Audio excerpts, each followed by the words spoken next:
So yun mga master, good morning. Yun at gumana ulit tayo dyan. Ganun pa rin. Naghan tayo ng tawagin sa amin dito yung isdang loko. 7:30 pa lang. So yun, mga master. So ayun mga master, welcome back to my YouTube channel. Ayan, ang oras natin ngayon ay 8:30 na ng umaga. Puntahan ko dito ang lugar ng mga isdang loko or buntog sa iba. Yan, sana makadami para makapambili ng panggastos natin sa araw-araw. Ayan, napakakalmado ng dagat. Ngayong araw ay Martes. Ayan. At di sa kalayuan, kadadive natin dito lang sa mababaw ng parte. Nakakita agad ako ng isang loko. Medyo maliit lang yan pero goods na pang ulam.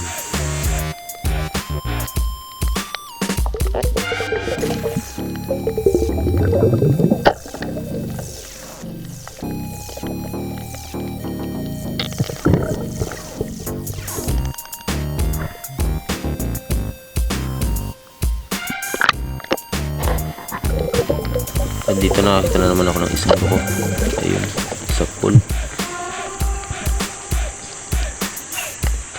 Ito may good size na rin to mga master. Pwede itong pang benta. Ang kilo nga pala sa amin ito mga master ay 180.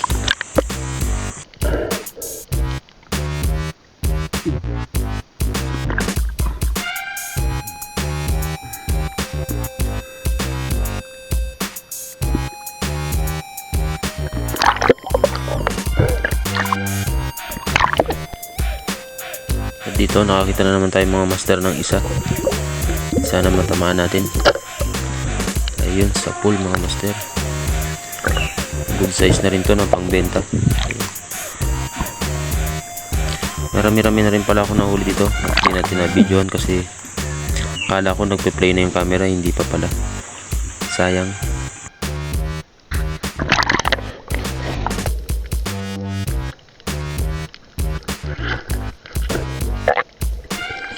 At dito mga master, nakakita ko ng isang isdang uri ng lapu-lapu, yung pula.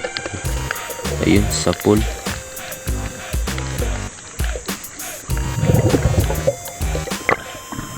Goods na to na pang ulam mga master.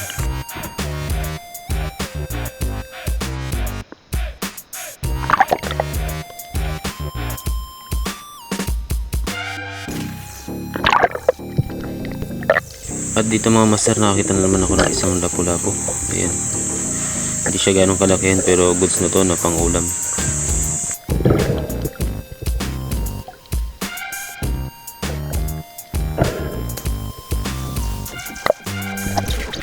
At dito na nga mga master, yung matagalan nating hinihintay at talagang ating hinahanap pag tayo namamana sa araw at sa gabi. Ayan, isang pugita. Thank you Lord at may laman itong pabutas ko.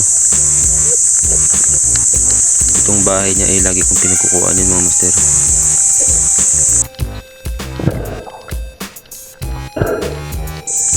Sana makuha natin ito mga master at pandagdag sa pambenta. Bihira pa naman ang bumabahay dito na maliliit.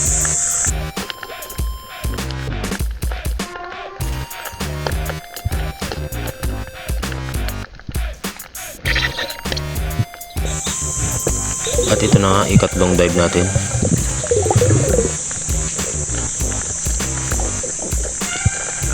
Ayun.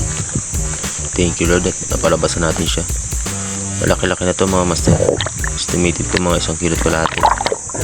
O baka abot siya ng magdalawa na yan. Ayun.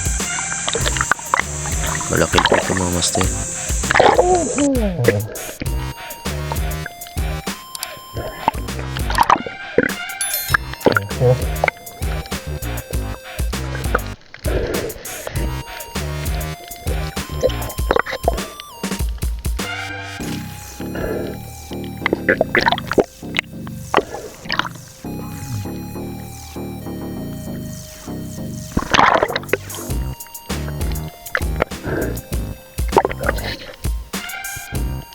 At dito mga master, meron ako nakitang isang talakipok.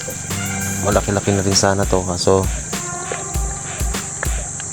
ayaw talagang lumapit. Ewan ko ba kung bakit ayaw lumapit ng talakitok na to. Nung nag-dive tayo pababa, lalo siyang lumayo. Sayang. O baka naman natakot sa pagmumukha ko, mga master, kaya nag-dive ako pababa, kumaripas na ng takbo. Ay, langoy pala.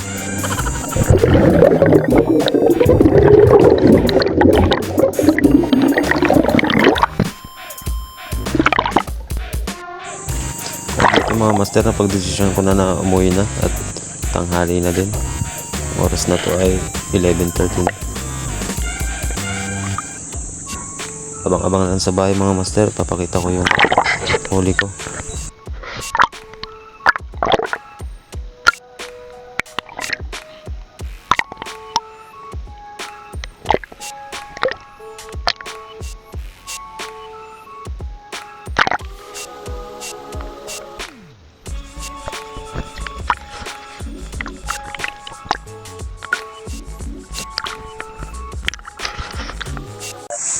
So yun mga master, nandito na tayo sa bahay at kararating na natin. Ayun, nakapagbanlaw na rin ako. Pakita ko sa inyo yung huli ko mga master. Ito. Ayun o. Meron tayong isang pugita. Buhay pa o. Buhay pa. Sa mga loko kung tawagin sa amin. Ay mga 2 kilo siguro. Tapos mga sa kalahati. So yun, kita-kits na naman sa susunod na episode. Thank you for watching.